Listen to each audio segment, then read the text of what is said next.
మహాలక్ష్మి తల్లి ఎవరు? దరిద్ర దేవత ఎవరు? ఆదిలక్ష్మి ఎవరు? జ్యేష్ఠాదేవి ఎవరు? ఇప్పుడు మనకు వచ్చేదంతా కూడా జ్యేష్ఠ అమావాస్య వస్తుంది. మరి ఆ రోజు ఏ దేవతను పూజ చేయాలండి గురువుగారు అంటే, దీపమూర్తులు ఇటు పెట్టు, దేవుడే పెట్టు, దీపమూర్తులు మాయ పెట్టు, ఎర్ర దీపమూర్తులు పెట్టు, నల్ల దీపమూర్తులు పెట్టు అనేటటువంటి బ్యాచి వాళ్ళకి తెలియనటువంటి కపట బ్రాహ్మణ, కపట జ్యోతిష్కల, కపట మంత్రగాళ్ళకి తెలియనటువంటి విష్ణు పురాణంలో ఉన్నటువంటి ఒక కథ చెప్తాను, జాగ్రత్తగా వినండి. జ్యేష్ఠుడు అంటే ఎవరండి? పెద్ద అని అర్థం. ఈ జ్యేష్ఠ మాసము అంటే ఆ యొక్క జ్యేష్ఠాదేవి ఉద్భవించింది. క్షీరసాగర మథనం చేస్తున్నారు దేవతలు, రాక్షసులు. మేరు పర్వతాన్ని పెట్టారు కవ్వం కింద. విష్ణుమూర్తి ఏమో ఇలాగా కూర్మావతారం ఎత్తి పర్వతాన్ని లేపాడు, పడిపోకుండా చిలుకుతూ ఉంటే ముందేమొచ్చింది? ఫస్టే అమృతం వచ్చేయలేదండి. ఫస్ట్ ఏం వస్తుందండి? విషం వస్తుంది. చెడ్డయి ఫస్ట్ వస్తాయి కదా, తాగేశాడు శివుడు. ఐరావతం వచ్చింది, ఇంద్రుడు పట్టుకెళ్ళిపోయాడు. కల్పవృక్షం వచ్చింది, స్వర్గానికి ఆయన పడిపోయాడు. మొత్తం అన్నీ ఇంకా. ఆ తర్వాత కామధేనువు స్వర్గం వశిష్ఠుడికి ఇచ్చారు. ఈ విధంగా చేసుకుంటుంటే మహాలక్ష్మి తల్లికి ముందు జాగ్రత్తగా వినండి, ఇక్కడే ప్రారంభం అవుద్ది. లక్ష్మీదేవికి ముందు జ్యేష్ఠాదేవి వచ్చింది. అందుకనే జ్యేష్ఠ అంటే పెద్దది. ఎవరికి? లక్ష్మీదేవికి పెద్దక్క. వెంటనే ఫాలోడ్ బై లక్ష్మీదేవి. అంటే జస్ట్ లక్ష్మీదేవి ముందు రావడం అంటే ట్విన్స్ అనమాట. వీళ్ళు కవల పిల్లలు అంటారు కదా, అలా అనమాట. లక్ష్మీదేవి ఆవిడ నీడ ఒకేసారి ఉద్భవించారు. రాగానే జ్యేష్ఠాదేవిని పెళ్లి చేసుకునే మనగాడు ఎవడున్నాడు అసలు? ఆమెను భరించగలిగేవాడు. అందరికీ ఒకే ఒక మొగుడు. ఎవరు? శ్రీ మహావిష్ణువు. యూట్యూబ్ చరిత్రలో ఒకే ఒక మొగుడు. ఎవరు? కమాండింగ్ చేసి నిజాలను నిర్భయంగా చెప్పగలిగేటటువంటి వాడు ఒకే ఒకడున్నాడు. ఎవడో మీకు తెలుసు. కాబట్టి ఇప్పుడు మనం ఏం చేస్తామంటే, ఆ శ్రీ మహావిష్ణువు దగ్గరికి వస్తుంది లక్ష్మీదేవి. సత్వ రజస్తమో గుణాలకి పరాభక్తికి అతీతంగా ఉన్నవాడు చేసుకోవాలి. ఆవిడ స్వయంవరం విష్ణుమూర్తిని సెలెక్ట్ చేసుకుంది. ఇలా వెళ్ళి పాద నమస్కారాలు పెట్టింది. ఇప్పుడు మీరు సింధూరం పెడతారు కదండి. మనకి వివాహాలు 8 రకాల వివాహాలు ఉన్నాయి. దైవం, బ్రాహ్మం, తర్వాత ఆర్షం, ప్రజాపత్యం, అసురం, గాంధర్వం, రాక్షసం, పైశాచికం. ఇవి ఇప్పుడు అనాదిగా వస్తున్నాయి. అయితే ఈ వివాహాల్లో ఇంకో ప్రాసెస్ ఉందన్నమాట. మహాలక్ష్మి తల్లి వెళ్ళి పాదాలకు నమస్కారం చేస్తారు. ఇప్పుడు మన వాళ్ళు ఏం చేస్తారు? నార్త్ సైడ్, బీహార్ సైడ్ బొట్టు పెడతారు, పాపిళ్ళ, అదే పెళ్ళి. జీలకర్ర బల్లం పెడతారు, మనకు అది పెళ్ళి. ఇలా శ్రీ మహాలక్ష్మి తల్లి పాదాలకు, విష్ణుమూర్తి పాదాలకు నమస్కారం పెట్టడమే పెళ్ళి. పెట్టగానే ముందు లక్ష్మీదేవి కంటే ముందు ఆమె నీడ వెళ్ళి పెట్టేసిందనమాట, పాదాలు ముట్టేసుకుంది. ఆవిడే దరిద్ర లక్ష్మి, జ్యేష్ఠాదేవి శ్రీ మహావిష్ణువుని ముట్టేసుకుంది, పెళ్ళి అయిపోయింది. తర్వాత సెకండ్ వైఫ్ లక్ష్మీదేవి అనమాట, మనం పూజ చేసే ఆవిడ. అయితే నాకు హక్కులు ఫస్ట్ వైఫ్కే ఎక్కువ కదా, అందువల్ల మరి నా పరిస్థితి ఏంటి అంటే, ఈ జ్యేష్ఠాదేవి ఎక్కడ ఉంటుందో అక్కడ రోగాలు వచ్చేస్తాయి, దరిద్రం వచ్చేస్తాయి. జేబులో రూపాయి సిగరెట్ కాల్చుకోవడానికి కూడా 10 రూపాయలు కూడా ఉండవు అస్సలు. ఇంకా దీనికి ఇంకేంటంటే, ఎన్ని కష్టాలు రావాలో, ఎన్ని నష్టాలు రావాలో మొత్తం అన్నీ వచ్చేస్తాయి అన్నమాట. ఇంకా అదే లక్ష్మీదేవి అయితే వీటికి ఆపోజిట్. ఫుల్ పుష్కలం పైసలు, ఫుల్ హెల్త్, రోగాలు గేగాలు ఉండవు, మనశ్శాంతి. అక్కడ అన్ని దుఃఖాలు జ్యేష్ఠాదేవి రూపంలో. వీళ్ళిద్దరూ కూడా తోటికోడళ్ళు, మళ్ళీ అక్కా చెల్లెళ్ళు, ఒకటే శరీరము. ఇవన్నీ డ్యూయల్ నేచర్, తత్వం సరిగ్గా అర్థం చేసుకోవాలన్నమాట. అయితే ఈ జ్యేష్ఠాదేవినే మనము శనీశ్వరుడు భార్య అంటాము, మందాదేవి అంటాము, ధూమావతీదేవి అంటాము. మరి ఈ లక్ష్మీదేవిని ఆదిలక్ష్మి, అష్టలక్ష్మి, గజలక్ష్మి, సంతానలక్ష్మి, ఇలా లక్ష్ములు అంటాం కదా మనం, మహాలక్ష్మి అని. సరే, ఇప్పుడు ఎవరైతే మంచి లక్షణాలతో ఉన్నారో, మంచి మనసుతో ఉంటారో, దాన ధర్మాలు చేసుకుంటూ దైవ హృదయంతో పేదవాళ్ళకి అందరికీ సేవలు చేసుకుంటూ అనాథలకి వీళ్ళందరికీ కూడా ఉంటుందో, వాళ్ళకి శాశ్వతంగా లక్ష్మీదేవి వాళ్ళ తరతరాలు ఉంటుంది. అలా కాకుండా అవతలాడు కబ్జాలు చేసి, అవతలాడు దొబ్బేద్దామని స్థలాలు, ఇళ్ళు, అవతలాడు పెళ్ళాలని, ఇలా అన్ని రకాల ఇంకా చెడ్డ అలవాట్లు ఏమేమి ఉండకూడదో అవన్నీ కూడా క్రూరమైనటువంటి గొడవలు పెట్టేటటువంటి తత్వం, ఇలా ఇవన్నీ ఎవరికైతే ఉంటాయో అప్పుడు ఇదే లక్ష్మీదేవి ఏం చేస్తుందంటే ఒక తరం వరకు ఉండి నెక్స్ట్ తరం వీళ్ళని అడుక్కునే వాళ్ళ చేసేస్తుంది. ఆ ఫస్ట్ తరం వాడికి కూడా చచ్చిపోయేటప్పుడు పెరాలసిస్లు వచ్చేస్తాయి. కాబట్టి ధనవంతులు మీరు ఎవరికైతే డబ్బులు ఉన్నాయో ఇది శాశ్వతం అని అనుకోవద్దు సుమా. ఎవ్వరు ఏ గురువు ఏ ఆధ్యాత్మికవేత్త మనకులా మొహమాటం లేకుండా చెప్పడు. అంతే గోపీలు వాళ్ళంతా, ఆధ్యాత్మికవేత్తలు గోపీలు, గురువుగారులు గోపీలు, గోడ మీద పిల్లులు అనమాట. తర్వాత ఈ యొక్క బాబాలు స్వామీజీలు అందరూ గోపీలే. ఎందుకంటే నిర్మోహటం ఖండించి చెప్పాలా, అరే నువ్వు చేస్తే అడుక్కుంటావు నీకు పెరాలసిస్ వస్తుందని ఎవరైనా చెప్తున్నాడా? మేము బాగు కోరుతున్నాం కాబట్టి చెప్తున్నాం మనం. అయితే ఇప్పుడు ఈ ఎవరైతే భార్యాభర్తల మధ్య కొట్టుకుంటున్నారో, డైవర్సులు తీసుకుంటున్నారో, ఇలా దరిద్రపు అలవాటులు ఇలాంటివన్నీ కూడా ఉన్నటువంటి వాళ్ళందరినీ కూడా లక్ష్మీదేవి ఏదో ఒక జనరేషన్ ఉండి ఆ ఎండింగ్ జనరేషన్లో మిమ్మల్ని పక్షవాతం, హార్ట్ అటాక్లు ఇలాంటివన్నీ రోగాలన్నీ రప్పించేసి the energy transfers, law of conservation of energy can neither be created not destroyed but can be transform from one form to the other.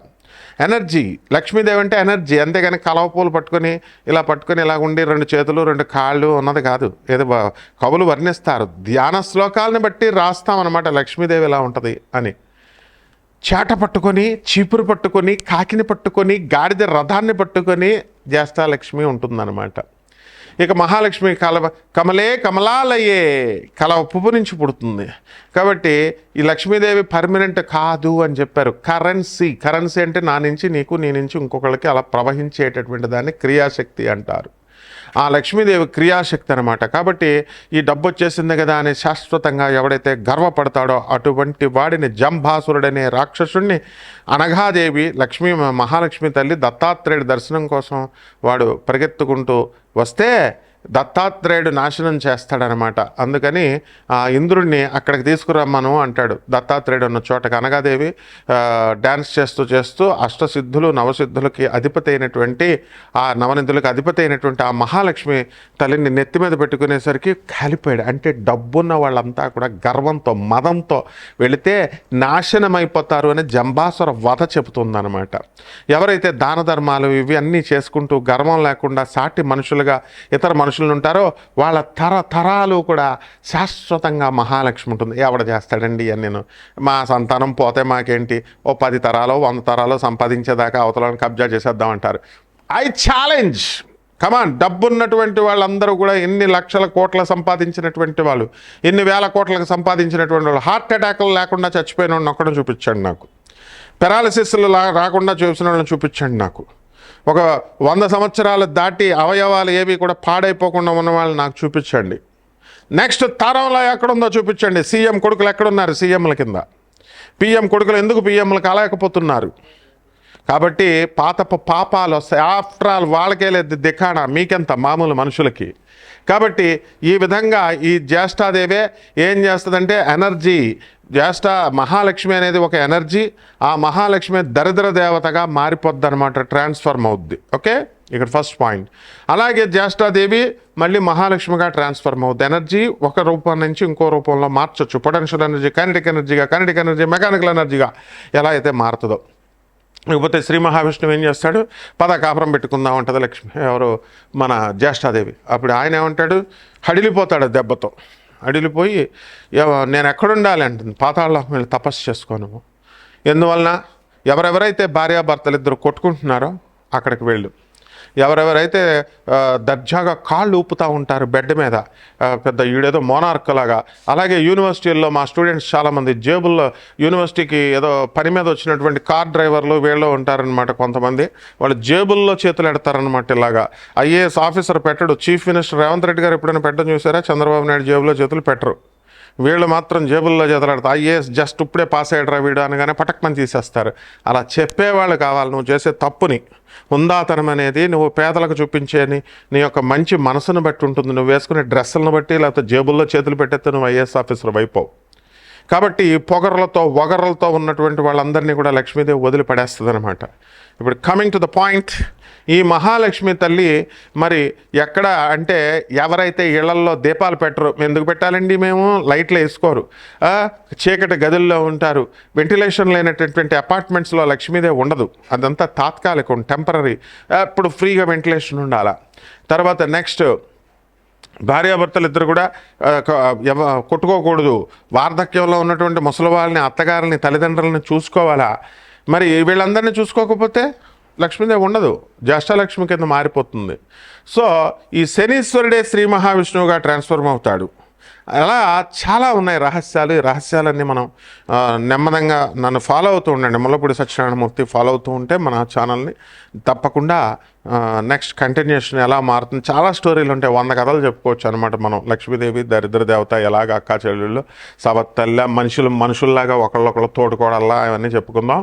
ఈ ద్వాదశ రాశులకి ఈ యొక్క లక్ష్మీదేవి యొక్క ఇది ఈ సంవత్సరం అంతా కూడా దరిద్ర దేవత ఎలాగా రూపాంతరాలు చెందుతుందో మనం ఈ ద్వాదశ రాశి ఫలితాలు ఈ సంవత్సరం వరకు మనం చెప్పుకుందాం. చూడండి, ఒక్కొక్కటి విడిగా చెప్తాను. మకర రాశి. ఈ మకర రాశి వాళ్ళకందరికీ కూడా మహాలక్ష్మి తల్లి మరి దరిద్ర దేవత కింద ట్రాన్స్ఫర్మ్ అవుతుంది, కాబట్టి జాగ్రత్త పడాల్సినటువంటి అవసరం ఉంది.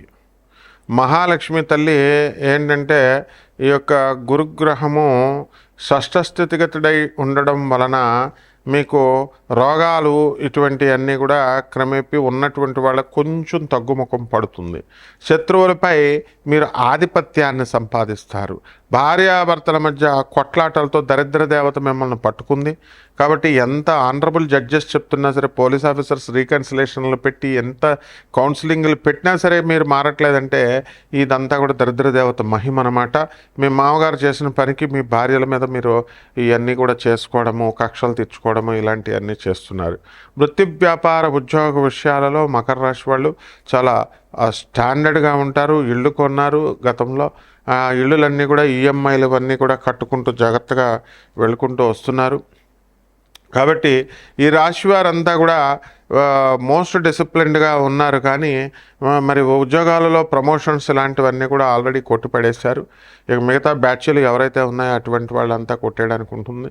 గురువు అనుగ్రహం తప్పింది కాబట్టి ఏదో వెళ్ళమన్నారు కదా అని గణగాపురం వెళ్ళడం, ఏదో మెకానికల్గా వెళ్ళడం, ఏదో ఎక్స్కర్షన్ లాగా ఏదో దత్తాత్రేయుడికి మీరు ఏదో లాభాలు చేస్తున్నట్టు బిల్డప్లు ఇస్తూ వెళ్ళడం, ఇలాంటివన్నీ చేయకూడదు. కాబట్టి కొంచెం గండమైనటువంటి సమయం ఈ యొక్క మకర రాశి వాళ్ళకు ఉంది. వ్యక్తిగత జీతకాల కోసం మీరు డైరెక్ట్గా నన్ను సంప్రదించండి. నాన్ కమర్షియల్ బేసిస్తో మేము చెప్పడం జరుగుతుంది. పెట్టిన ఫోన్ మూడ్ వచ్చినప్పుడు వెంటనే చేసేయడం కాదు, వెయిట్ చేయాలి. ఎన్ని రోజులైనా సరే వెయిట్ చేయాలి. రోజుకి 2 చెప్పిన ఉపాసనా పరలో అనుష్ఠానం ఉంటుంది మాకు. అందువలన అనుష్ఠానం ప్రకారం నాసా రిపోర్ట్స్ని బట్టి modern science, ancient science blend చేసి చెబుతాం. కాబట్టి తప్పకుండా తెలుసుకోవచ్చు ప్రతి ఒక్కళ్ళు కూడా. అయితే డిసిప్లిన్ చాలా అవసరం నాకు. ఇక పరిహారాల దగ్గరికి వచ్చేసరికి ఫస్ట్ పరిహారం ఎవడైనా చేయాల్సింది ఏంటంటే పేదవాళ్ళకి సేవలు, అనాథ పిల్లలకి సేవలు, సాధు సత్పురుషులకి సేవలు, ఇలాంటివన్నీ కూడా చేయాలా. ఎవరికైతే ఓపిక లేదో మిగతా ఛానల్స్ చూసుకోండి, మీరు మిగతా జ్యోతిష్కులు చెప్పేది. And I'm the world order #1 astrologer. కాబట్టి పేదవాళ్ళకి చేస్తేనే ఇక్కడ మేము చేస్తాం అనమాట, చెప్పడం జరుగుతుంది. I can trace out what all the evil effects which are going to happen in your future. ఐహెచ్ఎన్ కాబట్టి జాగ్రత్తగా ట్రేస్ అవుట్ మోడర్న్ సైన్స్ని అప్లై చేస్తాం అనమాట. కాబట్టి అలాగే మా గురువుగారు మధుర కృష్ణమూర్తి శాస్త్రి గారు వరల్డ్లోనే #1 ఆస్ట్రాలజర్. కాబట్టి ఇట్లాంటివన్నీ కూడా ఉంటాయమ్మా. అందువల్ల పరిహారాల దగ్గరికి వచ్చేసరికి మకర రాశి వారికి మరి ఈ యొక్క నోటికి సంబంధించినటువంటి వ్యసనాలు రావడానికి అవకాశాలు ఉన్నాయి.